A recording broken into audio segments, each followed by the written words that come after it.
Hi friends, అయితే బీచ్కి అయితే వెళ్ళొచ్చేసామండి.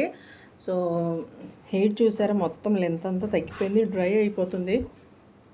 ఎంత ఊడుతుందో చూసారా నా జుట్టు. ఇవాళ ఊడిన జుట్టు అండి ఇదంతా. మొత్తం పలచపడిపోయిందండి హెయిర్. ఎవరి దిష్టి తగిలిందో ఏంటో కానివ్వండి, నా హెయిర్ అంతా ఫాల్ అయిపోయి మొత్తం పలచపడిపోయిందండి. ఇలాగా ఇంత ఒత్తుగా ఉండేదండి. ఈ రోజుకి ఇంత ఊడుతుందండి జుట్టు.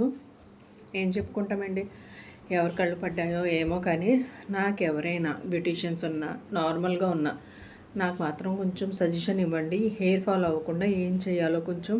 నాకు మైండ్ పని చేయట్లేదండి. హెడేక్ ఏం లేదండి, జస్ట్ డ్రై అయిపోయి మొత్తం హెయిర్ అంతా ఇటు నుంచి మొత్తం ఊడిపోతుందండి. మొత్తం ఈరోజు ఊడిన హెయిర్ అయితే ఇలా ఉంది. మీకు చూపించమంటే చూపిస్తాను. ఇది ఇలా వచ్చేస్తుందండి హెయిర్ మొత్తం. సో కొంచెం చిక్కు తీసినా కూడా మొత్తం అండి ఎంత లావు జుట్టునది ఇలా అయిపోయిందండి, పల్చని పడిపోయింది అనమాట. వీడియోస్లో చూసుకుంటే నాకే ఏడుపు వచ్చేస్తుంది గాయస్. ఇప్పుడు ఏం చేయాలో ఏంటో నాకు మాత్రం మీరు సజెషన్ ఇవ్వండి. ఏం అప్లై చేస్తే ఆగుతుంది హెయిర్ ఫాల్ అన్నది మాత్రం ప్లీజ్ సజెషన్ ఇవ్వండి.